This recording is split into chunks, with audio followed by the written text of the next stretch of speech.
4 साल हेमंत सरकार के पूरे। झारखंड के जेएमएम और गठबंधन की सरकार को 4 वर्ष पूरे होने की खुशी में जहां एक और गठबंधन के लोग अपनी उपलब्धियां गिनाते नहीं थकते, वहीं दूसरी ओर धनबाद विधायक राज सिन्हा ने विपक्ष को आईना दिखाते हुए पूरी तरह से ठगबंधन की सरकार कहते हुए हर मोर्चे पर न सिर्फ विफल साबित किया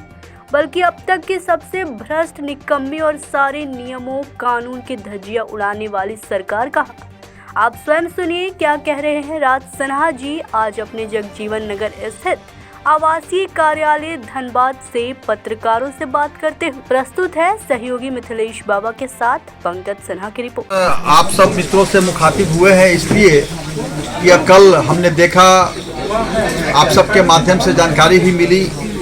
कि 4 वर्ष पूरे होने के बाद यह जो इस राज्य के अंदर चलने वाली गठबंधन की सरकार है, जिसमें कांग्रेस, जेएमएम और आरजेडी के लोग सरकार में शामिल हैं, यह सरकार उत्सव मना रही है, यह सरकार अपनी पीठ ठोक रही है, जबकि कायदे से राज्य की जो स्थिति अराजक हो गई है, इसलिए इस सरकार को तो अपने आप में शर्म महसूस होनी चाहिए। और यह चोरी और सीनाजोरी का इससे बड़ा उद्घाटन उदाहरण और दूसरा कुछ नहीं होगा,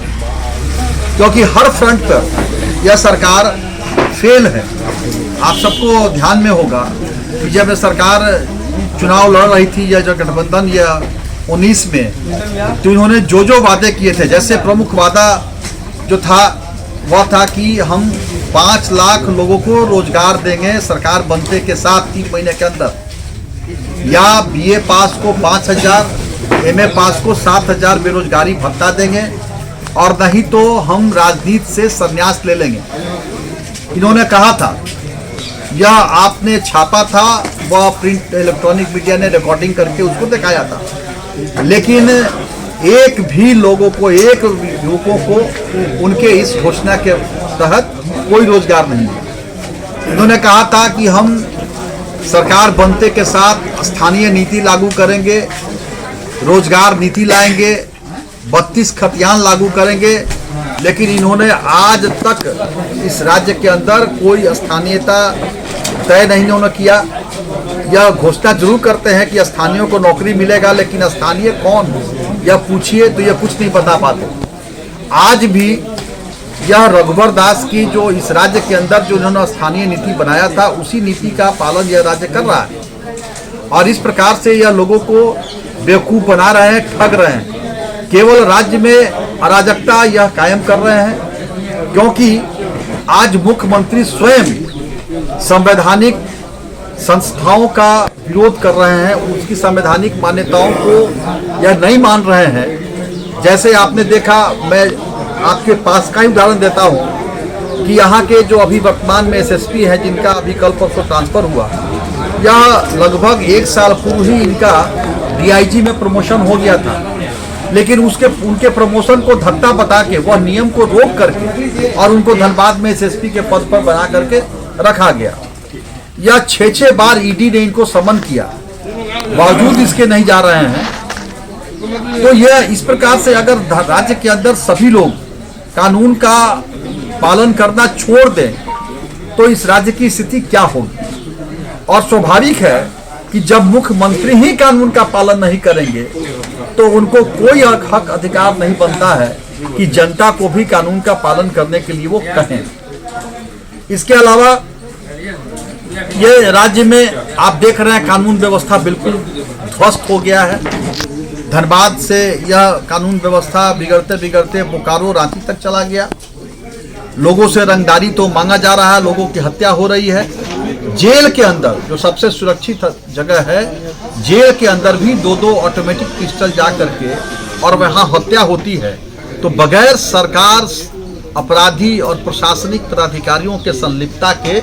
यह कार्य नहीं हो सकता है। और इसलिए यह तीनों का गठजोड़ बन गया। यह तीनों के गठजोड़, लोहा, कोयला, बालू,